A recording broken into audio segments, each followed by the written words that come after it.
अस्सलाम वालेकुम dear students, friends and subscribers. Dear students, आज की इस नई वीडियो के साथ मैं हूं Mohammad Nawaz Waraich, political scientist. Dear students, आज का जो हमारा एपिसोड है that is about LAT, it means law admission test. तो आज जो है हम लेट की तैयारी के सिलसिले में आपके लिए एपिसोड नंबर 4 लेकर आए हैं। और लॉ एडमिशन टेस्ट 2024 जो है 2024 की तैयारी के सिलसिले में हमने लेट के मौजू पर मुख्तलिफ जो वीडियोस तैयार की हैं, उसमें आज देखेंगे आप एपिसोड नंबर 4। तो आइए एपिसोड नंबर 4 का आगाज़ करते हैं। डियर स्टूडेंट्स, इसमें हमने मुख्तलिफ सेगमेंट को शामिल किया है, जिसमें इंग्लिश के मुतल्लिक है, जनरल नॉलेज है, इस्लामिक स्टडीज़ है, पाकिस्तान स्टडीज़ है। तो पहला जो पोर्शन है that is about the GK, it means general knowledge. आइए देखते हैं कि which is the first question, when did Pakistan join सीटो। आपने बताना ये है कि व्हेन डिड पाकिस्तान जॉइन सीटो, 1947, 1950, 1954 or 1958. The correct answer is 1954. SEATO means South East Asian Treaty Organization. South East Asian Treaty Organization। और पाकिस्तान जो है उसने 1954 के अंदर जो है इस ट्रीटी के अंदर शमूलियत अख्तियार की थी। आइए नेक्स्ट क्वेश्चन की तरफ चलते हैं। The purpose of the organization was to prevent from gaining ground in the region. Capitalism, communism, liberalism और none of these। तो डियर स्टूडेंट्स, इस क्वेश्चन का तल्लुक जो पहला क्वेश्चन हमारा है सीटो से मुतल्लिक ही है। The purpose of the organization, यहाँ ऑर्गेनाइजेशन से मुराद है SEATO, South East Asian treaty organization, जिसमें पाकिस्तान ने 1954 के अंदर जो है वो मेंबरशिप हासिल की थी। आप देखिएगा, the purpose of the organization it means SEATO was to prevent from gaining ground in the region. आपने बताना ये है कि ये जो सीटो नाम की जो ऑर्गेनाइजेशन थी, इसके क़याम का बुनियादी मकसद क्या था? To prevent capitalism, to prevent communism, to prevent liberalism और none of this. The correct answer is communism. SEATO के क़याम का बुनियादी मकसद ये था कि ये जो रीजन है, यानी साउथ ईस्ट एशियन के जो कंट्रीज़ हैं, वहाँ पे कम्युनिज्म जो है जिसकी सरपरस्ती यूएसएसआर कर रहा था, उसको जो है वहाँ पे फ़रोग हासिल ना हो, उसको वहाँ पे तक़वियत हासिल ना हो, और इससे पहले कि ये कम्युनिज्म जो है उन मुल्कों के ऊपर अपना इन्फ्लुएंस छोड़ने की कोशिश करे, उससे पहले ही जो है इसको रोक दिया जाए। तो यही इसका बुनियादी मकसद था सीटो का। नेक्स्ट है where is the ICJ। ICJ means international court of justice. International court of justice building in Hague. Hague जो है वो हॉलैंड का शहर है, नीदरलैंड्स का शहर है। आपने बताना ये है कि वेयर इज़ द ICJ, यानी international court of justice building in Hague. तो आपने बताना ये है कि इंटरनेशनल कोर्ट ऑफ जस्टिस जो है उसका जो हेड क्वार्टर है वो हेग में कहाँ वाक़ है। हेग के बारे में एक बात तो ये याद रखिएगा कि ये हॉलैंड का शहर है। इंटरनेशनल जो UNO है उसके जितने भी बेसिक ऑर्गन्स हैं, जैसा जनरल असम्बली है, सिक्योरिटी काउंसिल है और बाकी उसके जो दायरे हैं, उनके हेड क्वार्टर्स जो हैं वो न्यूयॉर्क अमेरिका में कायम हैं। International court of justice UNO का वहद जो है वो बेसिक ऑर्गन है, बुनियादी दायरा है, जिसका हेड क्वार्टर जो है वो अमेरिका से बाहर कायम किया गया है और वो हॉलैंड के शहर हेग में कैंप किया गया है। और डियर स्टूडेंट्स, ये भी याद रखिएगा कि हॉलैंड को नीदरलैंड्स भी कहा जाता है। तो आपने बताना ये है कि ये जो इंटरनेशनल कोर्ट ऑफ जस्टिस है ये हेग में किस बिल्डिंग के अंदर वाक़ है। तो इसका ऑप्शन है इन द पीस पैलेस, यानी जहाँ पे इंटरनेशनल कोर्ट ऑफ जस्टिस का ऑफिस मौजूद है, हेड क्वार्टर मौजूद है, उस बिल्डिंग का जो नाम है वो है piece palace in the Hague, Netherlands, since 1946। और ये इंटरनेशनल कोर्ट ऑफ जस्टिस जो है सिंस 1946 जो है ये हॉलैंड के शहर हेग के अंदर जो है इसको कैम किया गया है, और जहाँ पे इसकी बिल्डिंग है उसको पीस पैलेस का नाम जो है वो दिया गया है। आइए नेक्स्ट क्वेश्चन देखते हैं। इसका तल्लुक भी जनरल नॉलेज के साथ है। Heer Ranjha was written by Waris Shah, Sultan Bahu, Bulleh Shah, none of these. The correct answer is Waris Shah. और ये स्टूडेंट ये भी याद रखिएगा कि जो वारिस शाह का जो मज़ार है वो डिस्ट्रिक्ट शेखुपुरा में जंडियाला का जो कस्बा है वहाँ पे वाक़ है, डिस्ट्रिक्ट शेखपुरा में है। ये भी आपसे क्वेश्चन पूछा जा सकता है।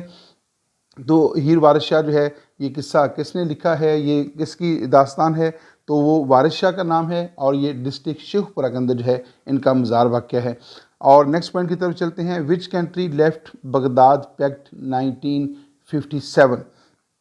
विच country left Baghdad pact in 1959 है। आपने बताना ये है कि ये एक पैक्ट का नाम है, एक ट्रीटी है which is called Baghdad pact. तो 1959 के अंदर जो है किस मुल्क ने इस बगदाद पैक्ट की रुकनीत से अलहदगी इख्तियार कर ली थी? Iran, Iraq, Turkey, none of these. The correct answer is Iraq. Iraq के अंदर जो है जब 1959 के अंदर जो है वहाँ पे एक इनकलाब रूनुमा हुआ और वहाँ पे हुकूमत का तख्ता उल्ट दिया गया, नई हुकूमत कायम होगी, तो उसके बाद इराक जो है उसने बगदाद पैक्ट से अलहदगी इख्तियार कर ली थी। बगदाद पैक्ट का और सीटों का जो एजेंडा है वो बेसिकली एक ही था, यानी जो मुल्क बगदाद पैक्ट के मेंबर थे वहाँ पे कम्युनिज़म के फैलाव को रोकना था और कम्युनिज़म के रास्ते में एक रुकावट खड़ी करना थी। और जब 1959 के अंदर, और इराक जो है वो बगदाद पैक्ट का एक रुकन था, और जब 1959 के अंदर जो है इराक ने इससे अलहदगी इख्तियार कर ली, तो देन जो बगदाद पैक्ट है इसका जो नाम है वो बगदाद पैक्ट से बदलकर सेंटो रख दिया गया। दोबारा मैं आपको लिख के दिखाता हूँ, आपको समझने में आसानी हो जाएगी। जिस ट्रीटी का नाम पहले बगदाद पैक्ट था, जब 1959 के अंदर जो है इराक ने इससे अलहदगी इख्तियार कर ली, तो बगदाद पैक्ट का जो नाम है वो तब्दील करके सेंटो रख दिया गया। CENTO means central treaty organization. और पाकिस्तान जो है वो भी इस ट्रीटी का मेंबर था, पाकिस्तान सीटों का भी मेंबर था, और पाकिस्तान जो है वो बगदाद पैक्ट जो कि बाद में सेंटो के नाम से जाना गया उसका भी पाकिस्तान जो है मेंबर था। और इसमें पाकिस्तान जो है वो 1955 के अंदर पाकिस्तान ने शमूलियत अख्तियार की थी। सीटों के अंदर पाकिस्तान ने 1954 के अंदर जो है वो शमूलियत अख्तियार की थी। आइए नेक्स्ट क्वेश्चन की तरफ चलते हैं। हमारे पास नेक्स्ट क्वेश्चन है, when did Pakistan join the Baghdad pact? ये हमारे पास क्वेश्चन भी आ गया है। 1955, 57, 59, none of them. The correct answer is 1955. Pakistan joined Baghdad Pact in 1955, और ये वो बगदाद पैक्ट है जो बाद में जब इराक ने इससे अलहदगी इख्तियार कर ली थी तो फिर इसका नाम सेंटो रख दिया गया। CENTO means central treaty organization. तो ये सारी बातें आपने याद रखनी हैं। नेक्स्ट हमारे पास क्वेश्चन है, which short key is used to save a document? Computer के अंदर जो है कौन सी की जो है उसको किसी भी डॉक्यूमेंट को या किसी फाइल को सेव करने के लिए इस्तेमाल किया जाता है? Control Z, control S, control A, none of this. The correct answer is control S। अगर आपने कोई फाइल या आपने कोई डॉक्यूमेंट सेव करना हो तो आप उसको सेव करने के लिए जो है कंट्रोल S की जो की है वो प्रेस करेंगे, तो उसके बाद आपका जो सारा जो आपने जो लिखा हुआ है या आपके पास जो डॉक्यूमेंट है वो सेव हो जाएगा। Which short key is used to save a document? The correct answer is control S। आइए नेक्स्ट पॉइंट की तरफ चलते हैं। The highest civil award of Pakistan is? Nishan Pakistan, Nishan Haider, Nishan Imtiaz, none of this. The correct answer is Nishan Pakistan. Nishan Pakistan is the highest civil award of Pakistan. तो निशान पाकिस्तान जो है पाकिस्तान का सबसे बड़ा सिविल अवार्ड है, और पाकिस्तान का सबसे बड़ा जो मिलिट्री अवार्ड है वो निशान हैदर है। आपने याद रखना है कि निशान पाकिस्तान सिविल अवार्ड है, सबसे बड़ा सिविल अवार्ड है, और निशान हैदर सबसे बड़ा फ़ौजी आज़ाद है। और नेक्स्ट पॉइंट है, which is Pakistan second highest civilian award? यानी सबसे बड़ा जो सिविल अवार्ड है वो निशान पाकिस्तान है, और निशान पाकिस्तान के बाद जो दूसरा बड़ा सिविल अवार्ड है वो कौन सा है? Which is Pakistan second highest civil award? Hilal Pakistan, Nishan Quaid Azam, Nishan Haider, none of this. The correct answer is Hilal Pakistan. Nishan Pakistan सबसे बड़ा सिविल अवार्ड है, और निशान पाकिस्तान के बाद जो दूसरे नंबर पे बड़ा सिविल अवार्ड है वो है हलाल पाकिस्तान। नेक्स्ट क्वेश्चन है which day is celebrated in Pakistan on February 5। 5 फरवरी को पाकिस्तान में कौन सा अहम दिन जो है वो सेलिब्रेट किया जाता है? उस दिन के लिए कौन सी टर्म इस्तेमाल की जाती है? Quaid Azam day, Kashmir solidarity day, defence day, none of them. The correct answer is Kashmir solidarity day, यानी कश्मीरियों के साथ यकजहती का दिन जो है वो हर साल पाकिस्तान में 5 फरवरी को जो है वो सेलिब्रेट किया जाता है। नेक्स्ट पॉइंट है Kathmandu is the capital city of Sri Lanka, Nepal, Japan, none of them. आपने बताना ये है कि काठमांडू जो है that is the capital city of Sri Lanka, Nepal, Japan and none of them. The correct answer is Nepal. Kathmandu is the capital city of Nepal. और एक और बात भी यहाँ पे याद रखनी है आपने कि जो काठमांडू है जो south Asian association for regional cooperation है, जिसको हम आमतौर पे सार्क के नाम से जानते हैं, तो सार्क का जो हेडक्वार्टर है वो भी काठमांडू में कायम है, जो कि नेपाल का दारुल हुकूमत है। तो दो हवालों से काठमांडू को याद रखिएगा, एक तो ये नेपाल का दारुल हुकूमत है, दूसरा ये सार्क का हेडक्वार्टर भी है। और सार्क के हवाले से एक और बात भी याद रखिएगा कि इसका जो क़याम है वो 8 दिसंबर 1985 में अमल में आया था। 8 दिसंबर 1985 में जो है सार्क की बुनियाद रखी गई थी और इसका हेडक्वार्टर नेपाल के दारुल हुकूमत काठमांडू में वाक़या है। नेक्स्ट क्वेश्चन की तरफ चलते हैं। 8th amendment changed Pakistan system of government from a parliamentary democracy to a semi presidential government, theocratic government और मोनार्कल गवर्नमेंट या नन ऑफ दीज। आपने बताना ये है कि जो 8th अमेंड है पाकिस्तान में, जो 1973 का कॉन्स्टिट्यूशन है, उसमें 1985 के अंदर जो है 8th अमेंडमेंट हुई थी। दोबारा सुनिएगा कि पाकिस्तान का जो तीसरा कॉन्स्टिट्यूशन है, जो इस वक्त पाकिस्तान का कॉन्स्टिट्यूशन है, वो है 1973 का कॉन्स्टिट्यूशन। और उस कॉन्स्टिट्यूशन के अंदर 1985 के अंदर जो है, जब पाकिस्तान में जनरल ज़िया का दौरे हुकूमत था, तो उसके दौरे हुकूमत में 1985 में आइन के अंदर 8th अमेंडमेंट हुई थी।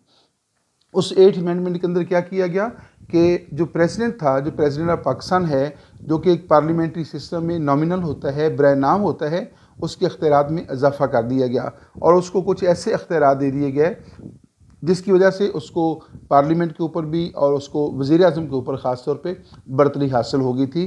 तो इस तरह पाकिस्तान का जो पार्लियामेंट्री सिस्टम था, जो 1973 के आइन में नाफिज था, वो पार्लियामेंट्री सिस्टम से सेमी प्रेसिडेंशियल सिस्टम में तब्दील हो गया था।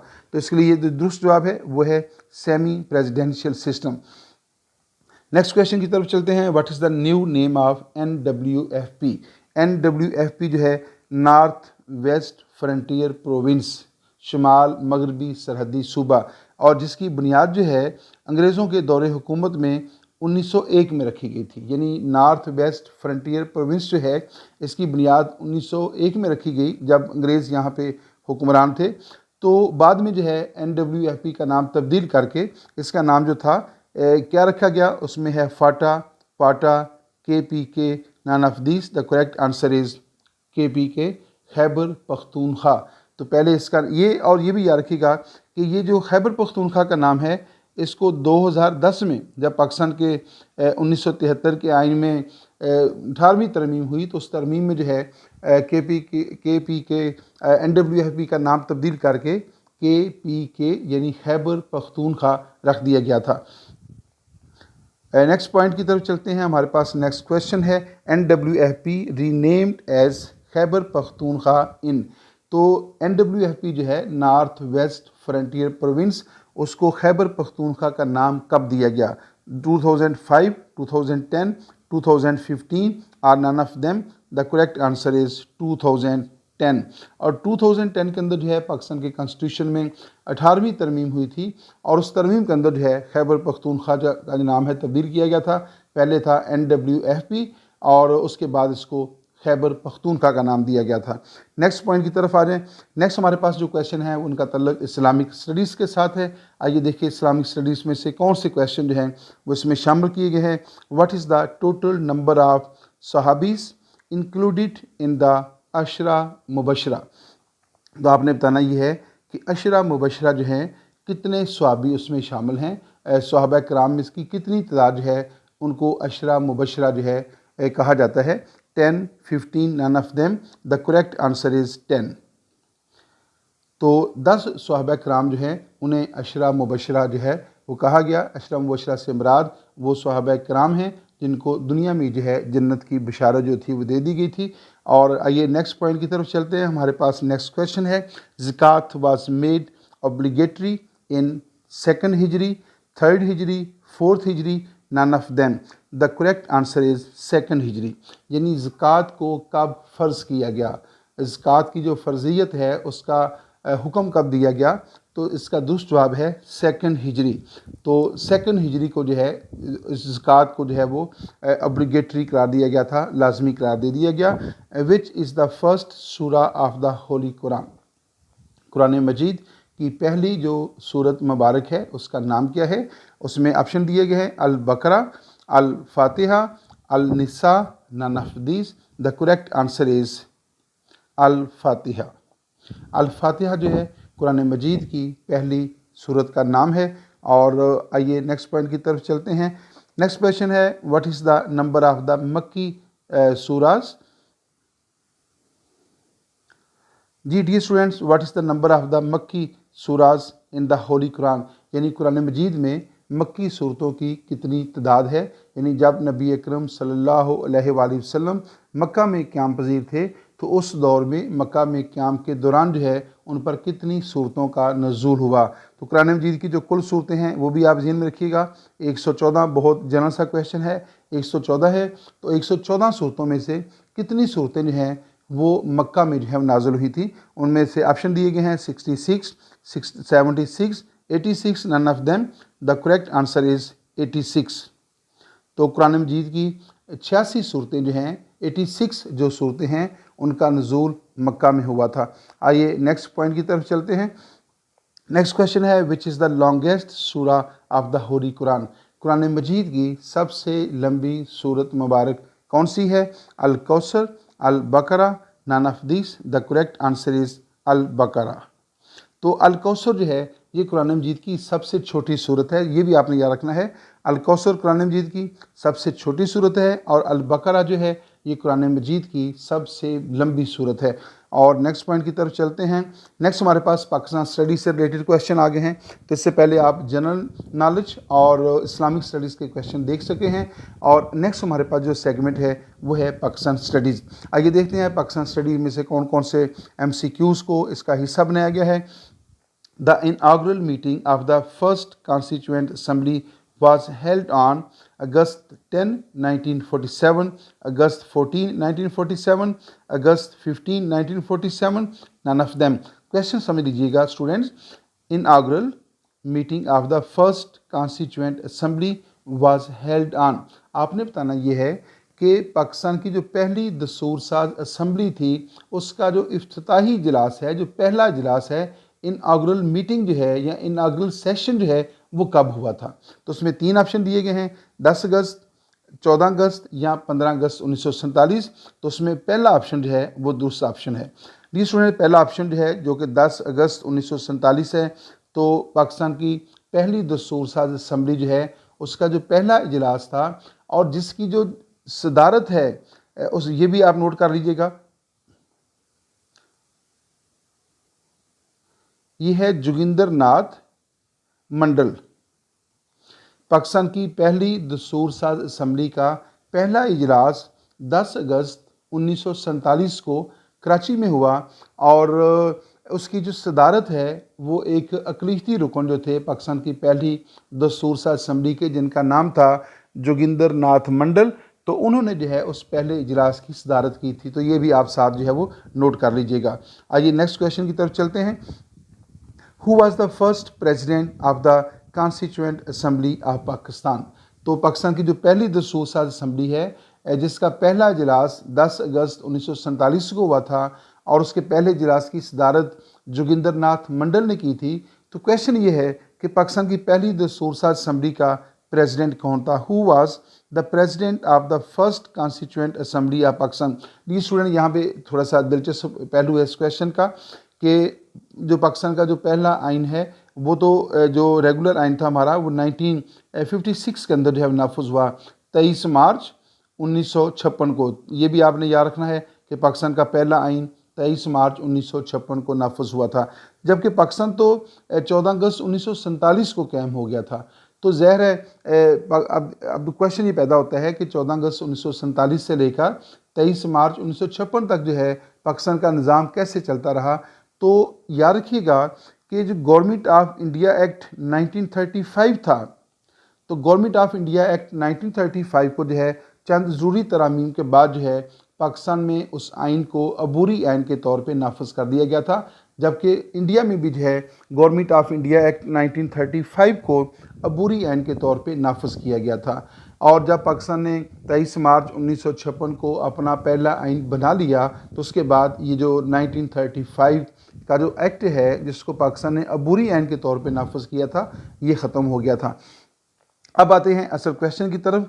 तो जो 1935 का जो एक्ट है जो गवर्नमेंट ऑफ इंडिया के लिए बनाया गया था 1935 का, तो उस एक्ट के अंदर जो है जो दस्तूर साज असम्बली होती थी, दस्तूर साज असम्बली के सरबराह को प्रेसिडेंट कहते थे, और जो रियासत का सरबराह था उस वक्त उसको गवर्नर जनरल कहते थे।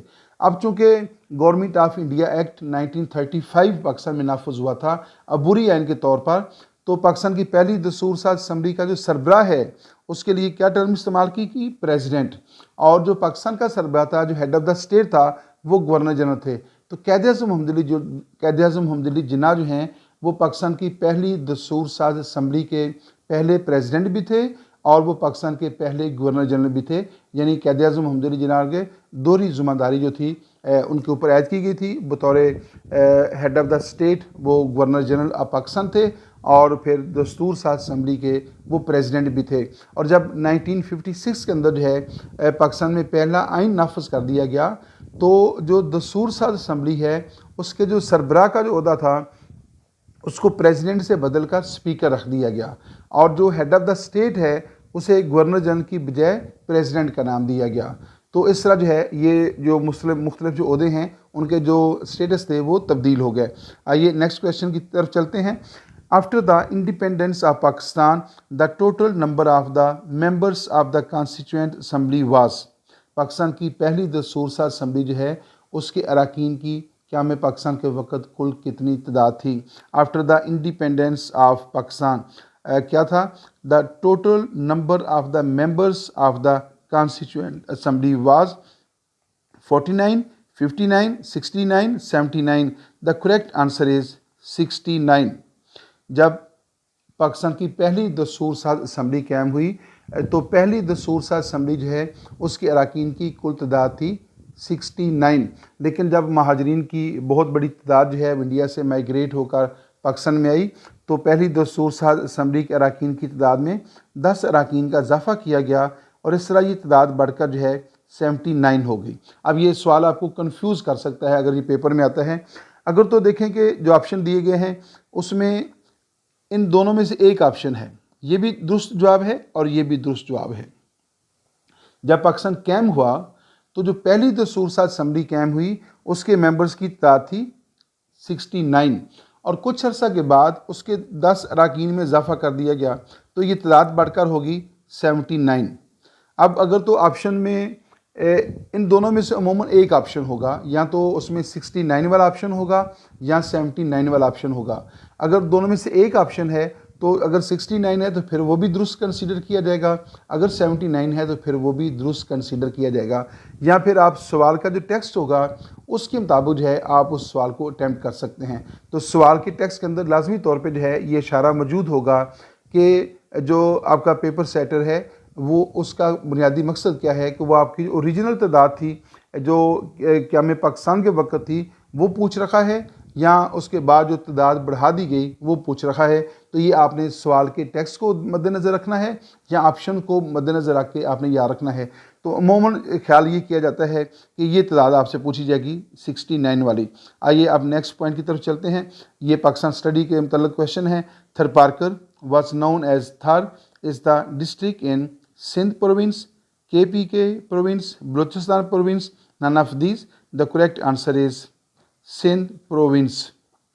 थरपारकर जो है वो सूबा सिंध के अंदर जो है वाक़ है। थर पार्कर आल्सो नोन एज थर, यानी उसको थर पार्कर भी कहते हैं। यानी थर पहले कहा जाता था, फिर इसको नाम आस्ता आस्ता थर और पार्कर दो नाम थे, ये नाम फिर इकट्ठे हो गए, थर पार्कर के नाम से जाने जाने लगे। और ये जो है ये सूबा सिंध में जो है वो डिस्ट्रिक्ट सूबा सिंध का ये डिस्ट्रिक्ट है। और थरपारकर डिस्ट्रिक्ट का जो हेड क्वार्टर है वो है मिठी। बड़ा खूबसूरत शहर है, अगर आपको मौका मिले तो आप ज़रूर जाइएगा। मिठी is the capital city of, मिठी शहर का नाम है, ये भी सूबा सिंध में वाक़ है। और जो थरपारकर डिस्ट्रिक्ट है ये उसका हेड क्वार्टर है। और Mithi is the capital city of Tharparkar district, Hyderabad district, Mirpur Khas district and none of these. एक तो याद रखिएगा कि ये तीनों शहर जो हैं थरपारकर, हैदराबाद और मीरपुर ख़ास, ये सिंध सूबा सिंध से ये इनका तल्लुक़ है।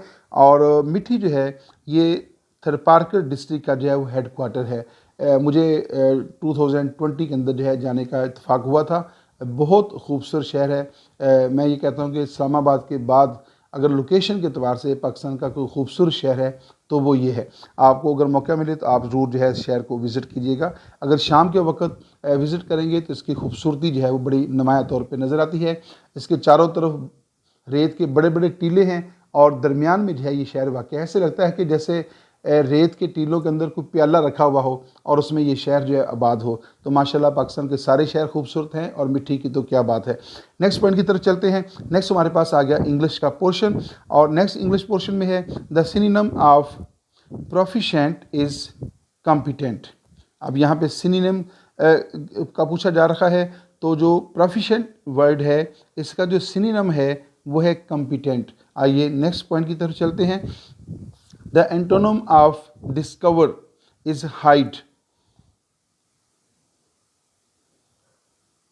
जी स्टूडेंट्स, इसमें स्लाइड्स का इशू हो गया था। आपने बताना है कि जो वर्ड डिस्कवर है उसका जो एंटोनिम है, उसका जो मुतजाद है वो क्या है, वो है हाइड कर देना, छुपा देना। डिस्कवर होता है दरियाफ्त करना, किसी चीज़ को नुमाया कर देना, अयां कर देना, और उसको छुपा देना, ये उसका मुतजाद हो जाएगा। आइए नेक्स्ट पॉइंट की तरफ चलते हैं। हमारे पास नेक्स्ट पॉइंट है the similar word of contempt is disregard. जी, तो आपने बताना है ये सिमिलर आ गया है, उसमें कंटेम्प्ट की जो टर्म है उसका जो सिमिलर है वो है इररिगार्ड।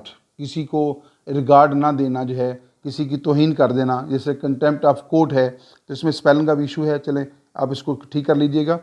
और नेक्स्ट पॉइंट की तरफ चलते हैं। डेकेड मीन्स, यानी the word decade means a period of 10 years, a period of 20 years, a period of 50 years, none of these. The correct answer is the period of 10 years. Decade means a period of 10 years, 10 साल का जो दौरानिया होता है उसके लिए ये term इस्तेमाल होती है। यानी जैसे है 2021 से लेकर 2030 तक, तो ये एक डेकेड गिना जाएगा, एक अशरा गिना जाएगा, तो ये 10 साल पे जो है वो मुश्तमिल होता है। आइए नेक्स्ट है अपोजिट ऑफ फर्टाइल इज़ बैरन। तो फर्टाइल का जो अपोजिट है वो क्या है? फर्टाइल कहते हैं जरखेज़ को, तो इसका जो अपोजिट है वो है बैरन, यानी बंजर। तो अपोजिट ऑफ फर्टाइल इज़ बैरन। तो यहाँ पे जो है सिमिलर भी आ रखे हैं, अपोजिट भी आ रखे हैं। और यहाँ पे इस वीडियो का काम होता है कुछ लेट टेस्ट के बारे में, इंस्ट्रक्शन के ऊपर बात कर लेते हैं। To pass the LAT test conducted by HEC for the LLB program students must have at least 50 marks. तो याद रखिए कि जो लेट टेस्ट आपका होगा वो होगा 100 मार्क्स का। और ये लेट टेस्ट जो है ये HEC की तरफ से कंडक्ट किया जाता है। और इसका बुनियादी मकसद क्या है कि जो LLB प्रोग्राम हैं उनमें एडमिशन लेने के लिए आपको लेट टेस्ट जो है पास करना होगा। और लेट टेस्ट के अंदर पासिंग मार्क्स जो हैं वो रखे गए हैं 50 मार्क्स। कम से कम आपके 50% मार्क्स होना ज़रूरी है, यानी 100 में से आपको 50 नंबर लेना ज़रूरी है। फिर आप लेट टेस्ट में कामयाबी हासिल करने के बाद जो है किसी भी यूनिवर्सिटी के अंदर जो है LLB प्रोग्राम में एडमिशन के लिए आप अप्लाई कर सकते हैं। और अगर आपने लैट टेस्ट क्लियर नहीं किया या आपने लैट टेस्ट किए नहीं है तो फिर आप जो है वो अप्लाई भी नहीं कर सकते। अप्लाई करने के लिए भी जो है मेरिट तो बाद में बनेगा, अप्लाई करने के लिए भी आपको लैट टेस्ट के अंदर 50 नंबर होना आपके बहुत ज़रूरी हैं और टोटल नंबर इसके जो है वो 100 हैं। दो चार और इन्फॉर्मेशन है। LAT entry test conducted by HEC, तो ये मैंने बता दिया। HEC means higher education commission. तो जो पाकिस्तान लेवल के ऊपर है वो है हायर एजुकेशन कमीशन, और हर सूबे के अंदर जो है वो है HED, हायर एजुकेशन डिपार्टमेंट। ये भी आपने ये रखना है, आपसे ये एब्रीवेशन भी पूछी जा सकती है। HEC means higher education commission, और दूसरा है HED, वो है हायर एजुकेशन डिपार्टमेंट। तो ये जो लैट टेस्ट है इसको कंडक्ट कौन कर रखा है? HEC, और ये 50 नंबर का होगा। नेक्स्ट है FA, FSC, A level are equivalent with maximum with minimum 55% marks. तो इसमें एलिजिबल होने के लिए ज़रूरी है कि आपके FA के अंदर या FSC के अंदर या A लेवल के अंदर या इसके बराबर अगर कोई और डिग्री भी है तो उसमें आपके 55% होना ज़रूरी है। और नेक्स्ट पॉइंट है 1/4 टोटल मार्क्स ऑफ मैट्रिक। जब आपका मेरिट बनेगा तो उसमें आपके मैट्रिक के जितने भी नंबर हैं उनका 1/4 ले लिया जाएगा। और total number of FA FSC, आपके FSC के टोटल नंबर लिए जाएंगे, यानी FSC में अगर आपके नंबर हैं 900, वो 900 के ही ऐड किए जाएंगे। अगर आपके जो आपके मैट्रिक के जितने भी नंबर हैं उसमें से 1/4 निकाला जाए, और 1/4 निकालने के बाद वो बनते हैं 250, और उसके बाद आपके लैट टेस्ट के अंदर जितने नंबर होंगे, तो लैट टेस्ट के अंदर आपने 70 नंबर हासिल किए हैं तो ये आपका जो है जितने भी नंबर बनेंगे ये बन जाएगा आपके 1320 नंबर आपके बन जाएंगे, ये आपका मेरिट बन जाएगा। उसके बाद फिर आपका जो है मुख्तलिफ यूनिवर्सिटी के अंदर जो है वो आप अप्लाई करेंगे। तो यहाँ पे इस वीडियो का ख़त्म होता है। और लैट टेस्ट जो है you have a total of 2 hours. तो लैट टेस्ट जो है उसको अटैम्प्ट करने के लिए आपको 2 घंटे का टाइम दिया जाएगा, और 2 घंटे के इस टाइम के अंदर जो है यानी 120 मिनट या 2 घंटे जो है वो आपको टाइम जो है वो लैट टेस्ट के लिए मिलेगा। इसलिए जब आप पेपर को अटैम्प्ट करने लगे तो लाजमी तौर पे टाइम का ख्याल रखिएगा। अमूमन जो है स्टूडेंट्स होते हैं वो थोड़े से सुस्त बाज़ का वाक़या होते हैं, और आपका चूँकि पहला बड़ा टेस्ट होता है जो अब आपने FA किया होता है और जब आपने FSC की होती है, तो इससे कबल आपने इस तरह का कोई टेस्ट नहीं दिया होता, अमूमन स्टूडेंट ने नहीं दिया होता। तो ये आपका पहला एक बड़ा टेस्ट है जो एक सूबाई लेवल के ऊपर आप कह लेंगे बहुत बेशुमार लोग वहाँ पे हर डिस्ट्रिक्ट से हर इलाके से लोग वहाँ पे गए होंगे। तो आपको इसकी प्रैक्टिस जो है बहुत ज़्यादा करनी होगी ताकि आपको विद इन टाइम जो है आप पेपर को अटैम्प्ट कर सकें, क्योंकि इसमें आपने ऐसे भी लिखना है, आपने पर्सनल जो है स्टेटमेंट भी लिखनी है, आपने 75 MCQs भी अटैम्प्ट करने हैं। तो MCQs में ख्याल रखा करें कि MCQs जो है उसमें MCQs को पढ़ा जाता है, उसको थोड़ा सा गौर करें, उसको हल करें और आगे चले जाएं।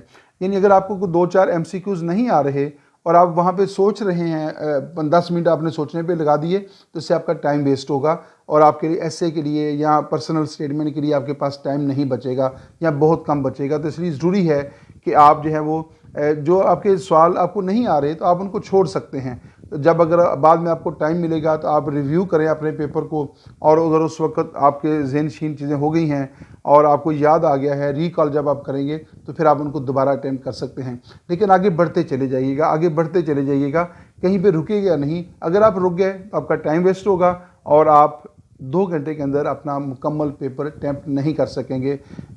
आप देखिए कि आपको बहुत सारा टाइम जो है ऐसे राइटिंग के लिए चाहिए और काफ़ी टाइम आपको पर्सनल स्टेटमेंट के लिए भी चाहिए। ख़ास तौर पे जो हमारे FA के स्टूडेंट्स होते हैं उनकी चूँकि उर्दू मीडियम उनका होता है, उन्होंने उर्दू मीडियम FA किया होता है, तो इसलिए उनको ऐसे राइटिंग में और जो पर्सनल स्टेटमेंट है वो लिखने में काफ़ी दिक्कत पेश आती है। तो इसमें उर्दू ऑप्शन भी है, आप उर्दू ऑप्शन इस्तेमाल कर सकते हैं, उसमें कोई हर्ज वाली बात नहीं है। तो जो भी आप जिसमें आप कंफर्टेबल रहूँ उसको आप अगर आपकी इंग्लिश अच्छी है तो आप इंग्लिश में लिखिएगा। अगर आपकी इंग्लिश अच्छी नहीं है तो अगर आप इंग्लिश में लिखेंगे तो ज़ाहिर उसमें बहुत सारी गलतियाँ होंगी, सेंटेंस की गलतियाँ होंगी, ग्रामर की गलतियाँ हो जाएंगी और स्पेलिंग की गलतियाँ हो जाएंगी, हैंड राइटिंग का इशू हो सकता है, तो फिर आपका स्कोर कम हो जाएगा। तो अगर आप इंग्लिश के अंदर कंफर्टेबल फील नहीं कर रहे तो आप आराम से उर्दू में लिखें, उसमें कोई हर्ज वाली बात नहीं है। दोनों ऑप्शन आपको दिए गए हैं, दोनों ऑप्शन जो है वो आप इस्तेमाल कर सकते हैं। तो यहाँ पे इस वीडियो का ख़त्म होता है, इजाज़त दीजिएगा, अल्लाह हाफ़िज़।